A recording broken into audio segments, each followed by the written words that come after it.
First, I was in restraints.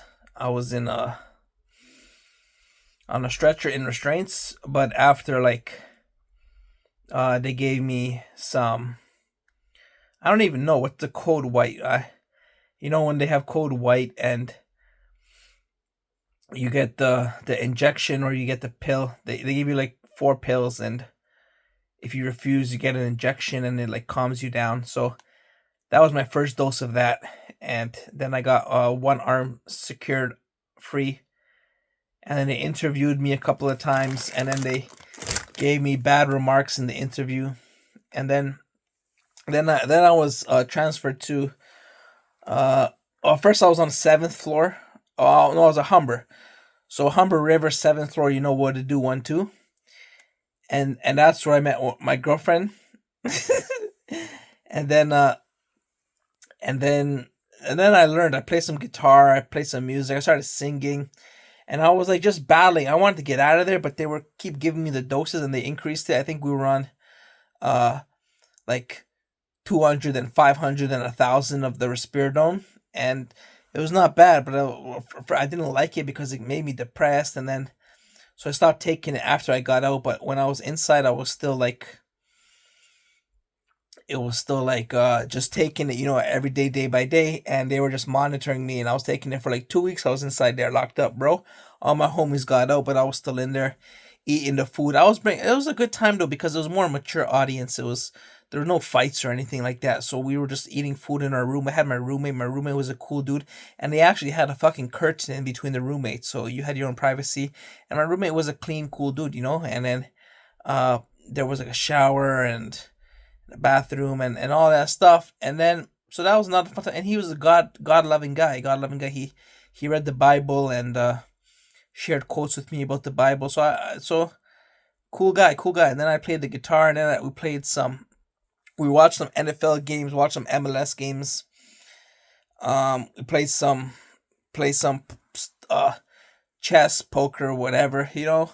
Ate food, and then I was always wanted to leave but could never leave. But there were no like pianos or guitars or music rooms or any activities or anything like that. Just mainly at night talking with the security guards and eating snacks. They would give me chocolates and shit like that. So just eat, just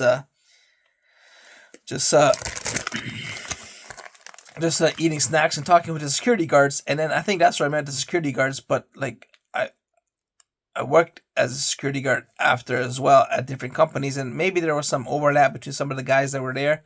And then one security guard, he like used my phone when I was outside, and he was like, I need to use your phone to access my bank account. And I was like, what the fuck?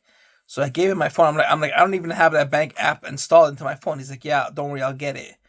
So I gave him my phone. He walked away into the crowd, and he went into the next room. We were in the stadium, and he said he was gone for like 5-10 minutes. I don't know what the fuck. My phone. He gave me my phone back at the end. I'm pretty sure he just hacked everything in my phone. Yeah, because he said I need to use the bank, so maybe he hacked my bank details as well and saw that I was broke, and then maybe he just hacked my photos. I don't know. And when they were serving the meat stand, there was a meat stand and a popcorn stand, and there were some sexy ass waitresses at the bar. And I would always walk by the bar thinking, hey, can I hit on these waitresses?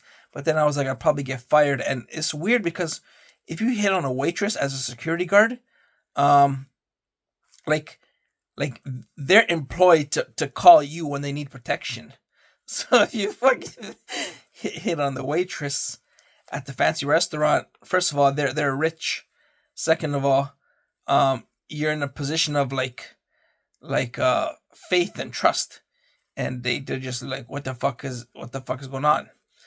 So that didn't happen. And then the guy that took my phone, I got my phone back. I got my phone back, and that was the end of that story. And then I remember I had to.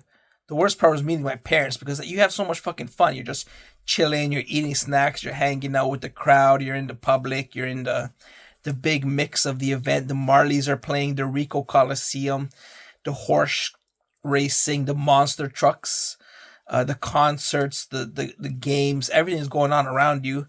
The festivals, you're outside the arena, you're dealing with the ambulance and emergency vehicles and the big Pepsi trucks, and then you're dealing with the backstage, then you're dealing with the concert front stage, then you're at the hockey game right front center. So it's a good fun time. Everything's wild, bro. It's wild. And then your parents come to pick you up, and it's like, gotta go eat some fucking beans. Gotta eat some beans. So yeah, that was the worst part. When my parents come to pick me up, because it's a rock concert, and then you just. But sometimes I would take the bus back, and that was fun. It just took an hour, and you need to piss and eat and shit and whatever. But sometimes you take the bus back, and that's not fun either. It's fucking lonely on the bus. I don't know if I had my headphones, but anyways, back to the Cam H. So that's when I was at Humber River. After Humber River, I got back in again when the second time, when I said I love this girl, and they said she blocked you 75 times, and I said I loved her still, and then they needed to protect her safety, so they blocked me in. I was in the 10th floor this time on College Street. So when I was on College Street and the 10th floor, then I was like messaging and emailing her on the computer. She blocked me, but I had her email. I don't know if she blocked my. She said she blocked my email, so probably they were going to nowhere. But I sent like 29 billion emails, and then I was showing the psychiatrist, look, this is my email. I didn't send anything evil, so you guys could let me go. And they were like, well, we're still gonna treat you for your medicine. And then so we had the appointments, we had the meetings, and I was in there for a long time. Actually, no, was this a long time? I was in there for a few months, 2 3 months. I was in there, and then I got on. I got over it. So it was all cool and chill. And I remember I was on my best behavior. And then a couple of years go by, and I'm back in there again because I was starting to work on my career, my successes, and I was like, "Yo, I'm famous," and they were like, "You're not famous." And then I was like, "Well, actually, that happened for a long time, but I don't fucking know why." But anyways, I was still making my beats and stuff inside there, but it was kind of jumbled up. It was kind of jumbled up. The medication was required, but they couldn't at least convince me. They didn't convince me at all. They were just like, you a bitch guy." And then I was on the 10th floor, and I was playing the guitar, hitting on the girls, getting blocked by the girls, getting punched, arguing with people, watching the Raptors game, watching the Super Bowl, watching shit like I don't know what the fuck was going on. Just chilling, doing my work. People saying shit, hanging out. Me saying shit, hanging out, and then the bitches come and go, and then me switching rooms, and then people thieving my iPod, people stealing my iPod, and then meeting with the doctors again, and then I was going to court. I was like, I don't want to take the medicine. I don't want to take the medicine. And why didn't I want to take the medicine? Because I thought they were just dicking around. I didn't know that if they actually sat down and convinced me, I could have been out of there in 2 months. I could have been out of there in 2 months. Instead, I was in there for 9 10 months. 9 10 months I was in there, and my cat died, and I was like, I could have been out there in 2 months, but I did all my work. I had notebooks and stacks of notebooks of all the work I did over 10 months. I had my engineering textbooks.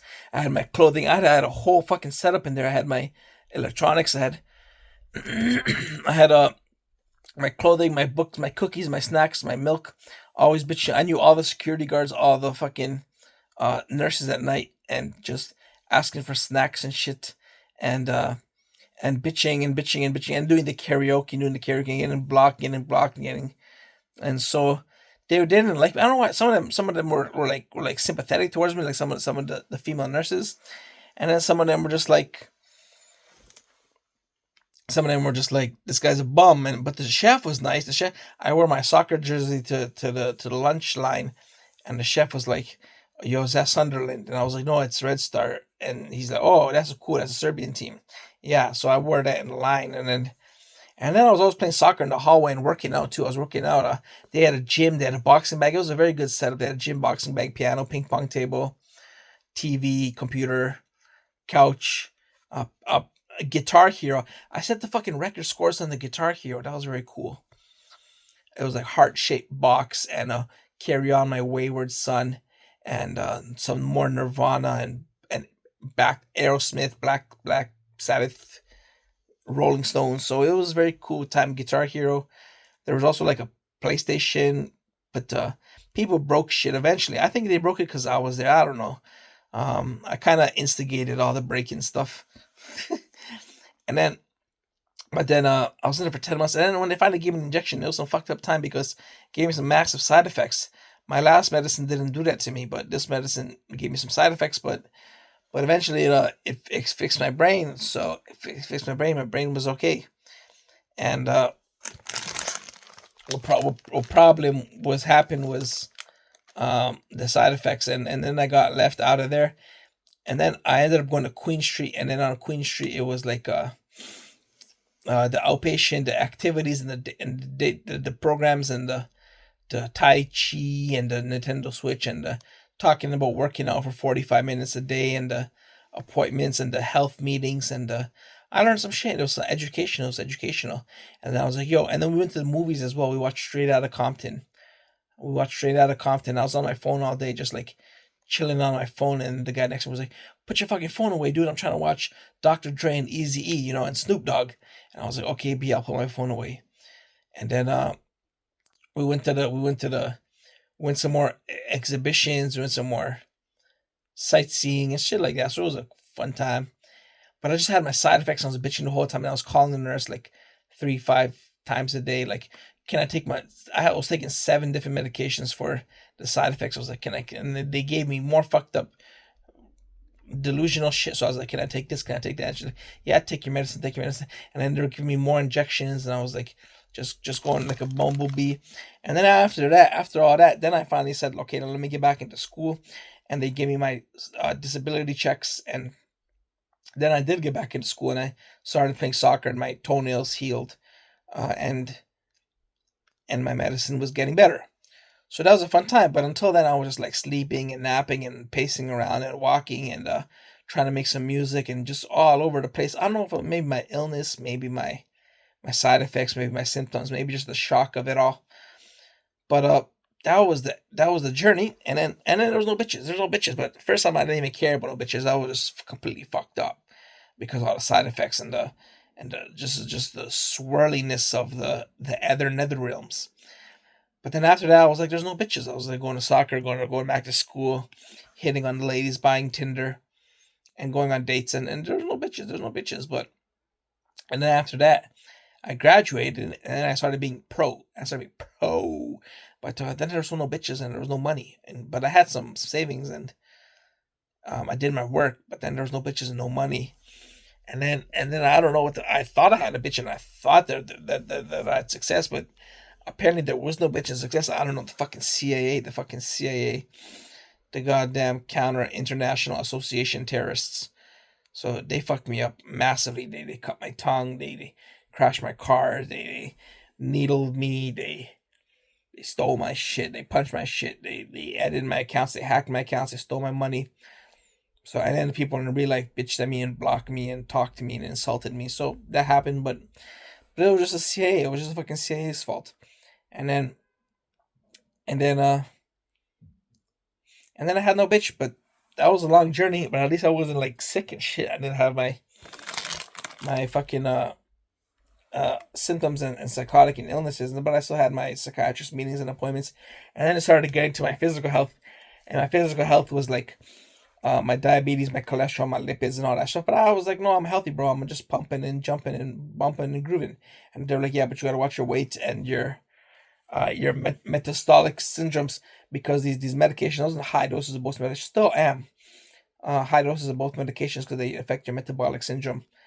But I'm walking like 5,000 steps a day, says my Fitbit, and that's because I do a lot of pacing. So yeah, and what I do? What I do, bro? I do me. You do. Stay true, 1 2. Stay classy. Do you? Keep it real. Who be me 3? Oh yeah, do you? Do me? Say 1 2. Cha cha cha.